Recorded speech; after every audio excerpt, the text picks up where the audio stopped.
It's hot out there, but let's blow them off the line of scrimmage. For thine is the kingdom, and the power, and the glory.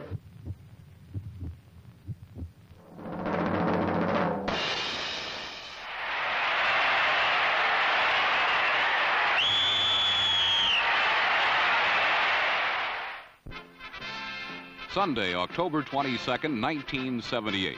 The Oakland Raiders visit the Seattle Kingdome, where victory will come as no surprise to them. What is surprising is the way the upstart Seahawks pulled the big bad Raiders eye patch out and then let it snap back in their face. With 4 interceptions and youthful exuberance, Seattle scuttles Oakland 27-7 in what the Silver and Black call their worst game of the season. Today, 5 weeks later, Jim Zorro Zorn will lead his team in a rematch, and there is no way it'll be easy. For in Oakland, they feed and feast on pride and poise. Losing twice to an expansion team is instant malnutrition, something that Oakland coach John Madden does not usually have to worry about. For his powerhouse team has grown fulsome over the last 10 seasons, with 119 wins and only 28 losses. This record has made John Madden popular and respected in the Bay Area. In fact, even his own players often treat him as a folk hero, as they shower him with celebrity status on game day.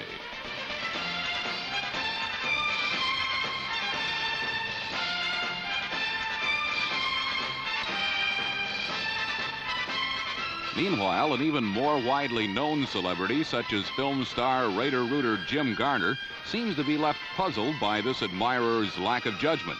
But Jim, no doubt, will get over this slight faster than you can say Maverick.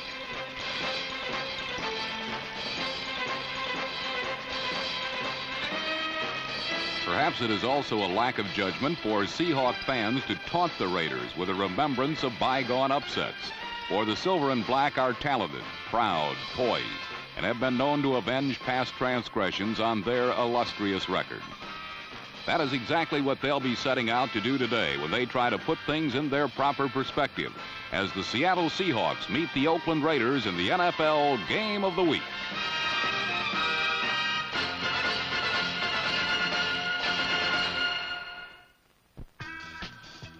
The Raiders had the ball first, and Ken Stabler marched them as directly as the crow flies right down the field. The drive ended on the Seattle 12 when the Snake fumbled while attempting to pass, and Seattle recovered.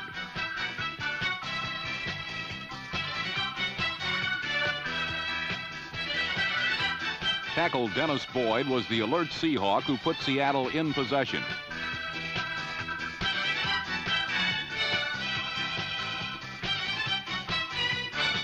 Jim Zorn took immediate advantage, moving on short, deliberate plays that seemed to pose no immediate scoring threat.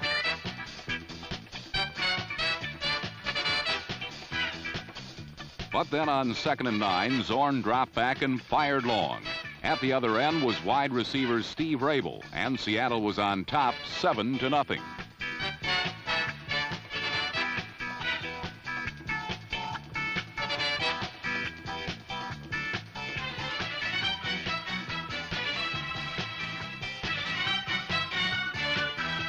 Repeat shows that all the pass had to be was perfect because Rabel was being tailed by an ominous shadow. The pass was perfect, and Seattle had laid out the first big surprise of the afternoon.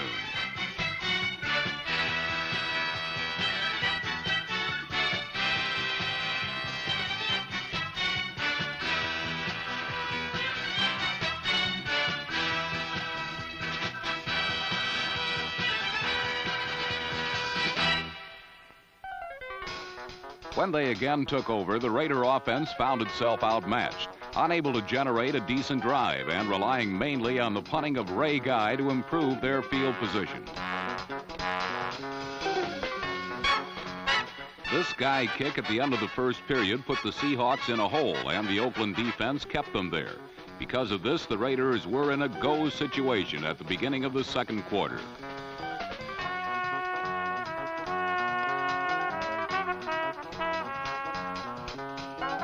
Stabler, on a rare rollout, wasted no time in passing to Cliff Branch, a play good for 12 yards and a first down.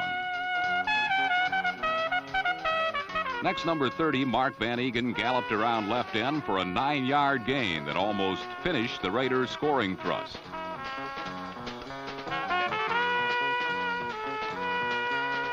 A repeat shows that at the end of his run, Van Egan fumbled the ball, but was able to recover it himself.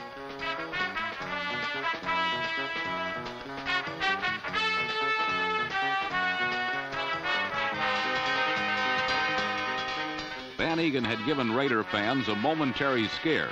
However, he made up for it on the next play when he pounded in from 4 yards out to tie the score at 7. A repeat shows that the key to the play was a block by guard Gene Upshaw, number 63, that led the ex-Colgate University runner into the end zone. The Raiders' score did nothing to intimidate the Seahawks. Jim Zorn rolled right and he rolled left. He scrambled and gambled and generally acted like a reincarnation of the Fran Tarkenton of 10 years ago. At one point, the Raider defense snarled, "Enough is enough," and decided that it was time to knock these Seahawks on their tail feathers.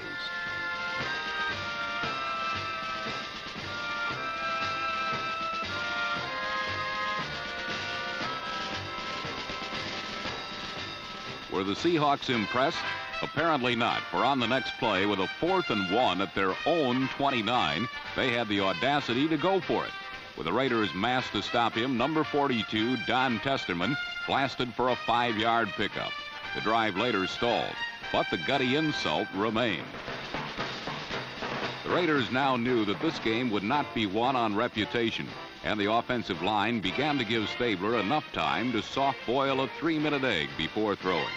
McKinney's been having interception problems all season and would have had more of them had not cornerback Dave Brown dropped this one.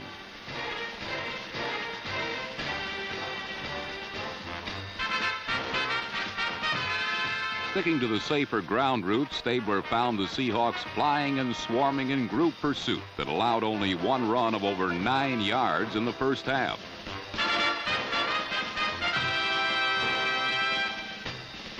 On 3rd and 15, Stabler went to his big play receiver, tight end Dave Casper, number 87.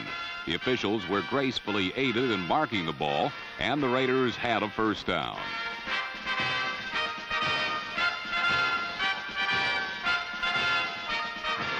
Now Kenny was getting plenty of time to throw, but the Seattle defenders had everyone covered, and the pressure was unrelenting, forcing Stabler to pull some less than snake-like ploys.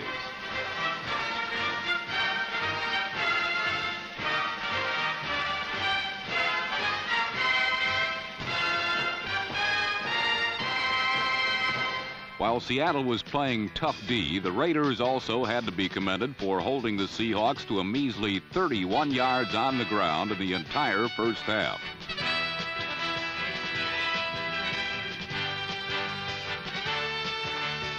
With time on the wane in the second period, the Raiders finally started to roll. Disdainful of the pressure, Stabler hit Dave Casper for 16 yards.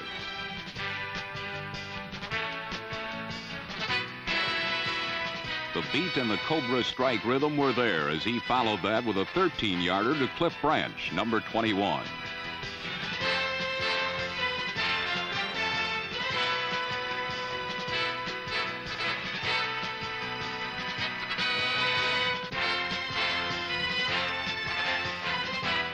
Now the Seahawks defense, which had been thus far massively immovable, was beginning to bend ever so slightly. There was thunder in the trenches, and silver and black lightning cracked through for short but steady gains.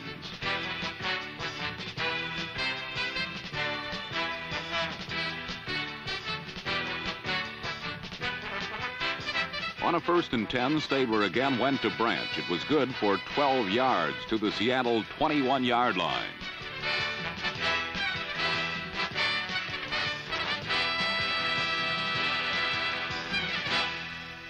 With 2 minutes remaining, Stabler stayed up top and went to Dave Casper on a play that almost backfired. Linebacker Terry Beeson, number 58, nearly came up with a drive-killing interception. A The repeat shows a combination of good pass protection, a pass thrown a little too high, and a perfectly timed bump by number 27 Seattle safety Autry Beeman, which all added up to a miss by inches for Beeson. Having bent a little, the Seahawk defense was unable to be broached, and Stabler's repeated efforts to hit someone in the end zone were just as repeatedly turned down. This one by number 44, safety John Harris.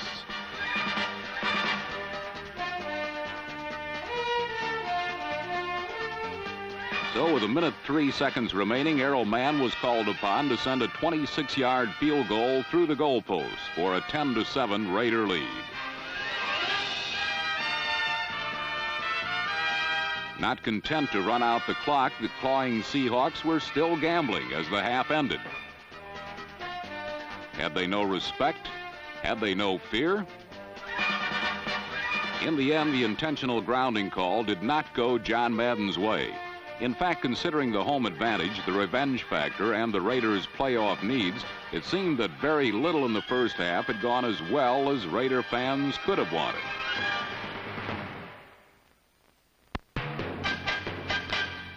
The Seahawks entered the second half trailing by 3 points, facing a Raider defense that looked like they would make those 3 points stand up. Led by linebacker Ted Hendricks, number 83, Oakland unsettled Seattle for most of the third quarter. Hendricks, quite simply, is always in the right place at the right time. On this play, he smelled run immediately, came across the line hard, and hung a 7-yard loss on Sherman Smith. But the Mad Stork is no one-way linebacker. His play versus Smith's run stopped one Seattle drive, and a second was shut down when Hendricks played the pass as Zorn's throw never reached its target.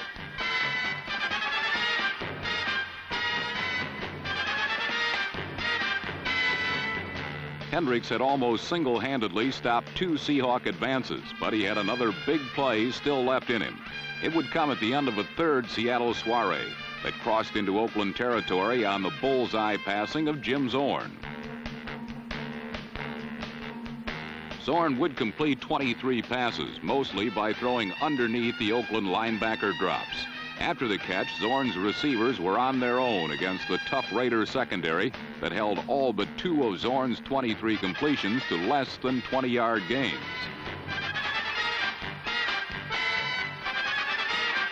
Zorn's pass to Steve Largent carried to the Raider 36, but 2 plays later on a 4th and 1, Hendricks dropped in his third big play of the quarter.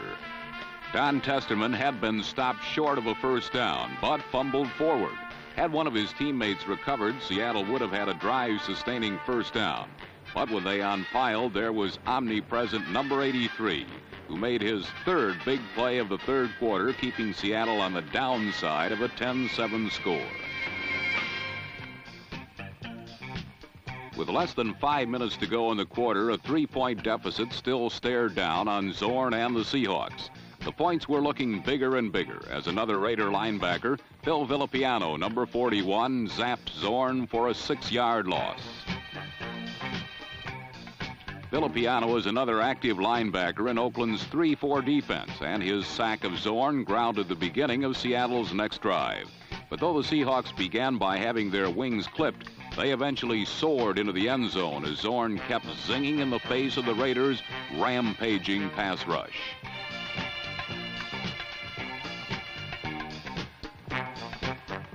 When Zorn dug his face out of the Oakland playing surface, he liked what he saw. For not only had he stood strong, downfield Sam McCullum made a fine catch of Zorn's pass that understandably did not quite hit him between the numbers.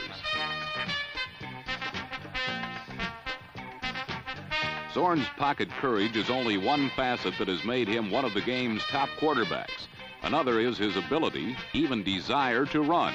And he added 12 yards to the drive on 2 6-yard runs. As yet, Zorn's runnerish tendencies have not caught up with him, and may not. Fran Tarkenton never missed a game until his 17th season, and Zorn is often compared to Tarkenton. Neither minds carrying the ball. Both like to roll out and can throw on the run. Zorn's 27-yard touchdown pass to Steve Largent gave Seattle the lead 14-10. The deadly duo has now combined for 6 six-pointers, and Largent led the AFC in receptions coming into the game, as Zorro and his sidekick have become terrors in the West, a division that was once owned by the Snake and 3 rattling receivers. Mark Van Egan saved the Raiders a turnover, but like Seattle, Oakland had begun a drive by going backwards. However, also like Seattle, Oakland has a quarterback who stands tall against a strong pass rush.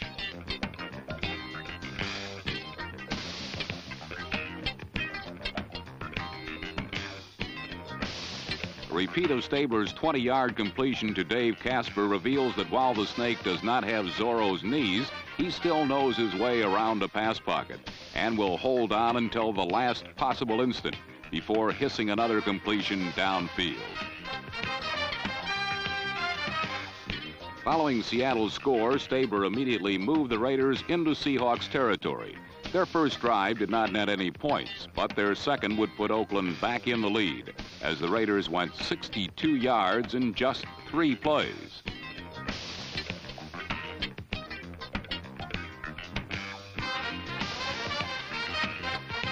On the drive, Stabler threw 3 passes and completed them all.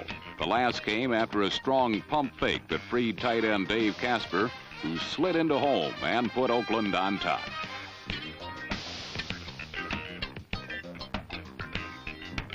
Casper's 31-yard touchdown reception put Oakland ahead 16-14, but the score did not change when Errol Mann missed the extra point.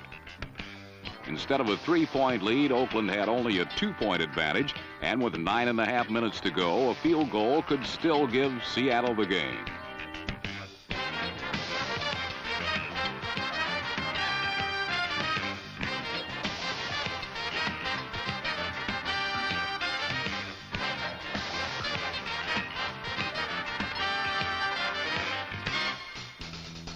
The Seahawks would get the ball twice more and needed both chances.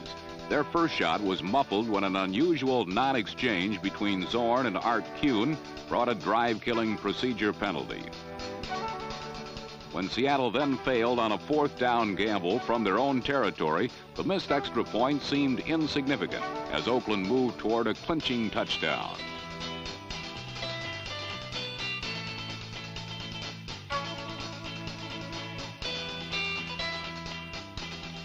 But with a 4th and 1 and in field goal range, Oakland eschewed a field goal and went for the first down. A great play by number 38, cornerback Cornell Webster, stopped Art Whittington short, and Seattle was still alive.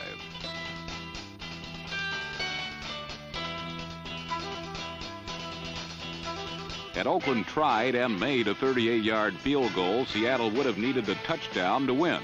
Without the 3 points, however, Oakland was protecting a precarious 2-point lead. With 2.5 minutes to go, Seattle needed about 50 yards to get into Efren Herrera's field goal range.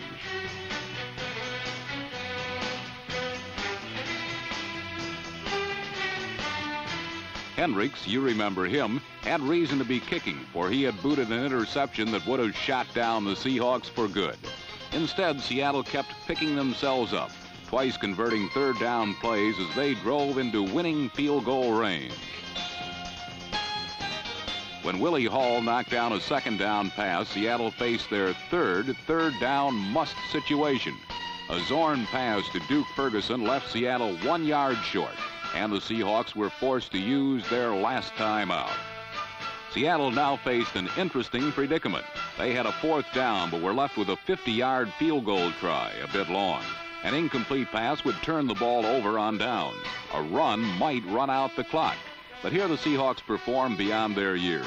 Gained 6 yards on an Al Hunter run, lined up, threw an incomplete pass, this time on 1st down to stop the clock, and set up Herrera for a 46-yard field goal try that would win the game for Seattle. Herrera's 46-yard field goal was good, and Seattle had beaten Oakland for the 2nd time this season. The 3-year-old Seahawks now trail the Raiders and Broncos by just 1 game, as the AFC West has become a 3-team shoving match. 2 teams who everyone expected to be there, and 1 very good young team. The Don't Call Us an Expansion Team Seattle Seahawks.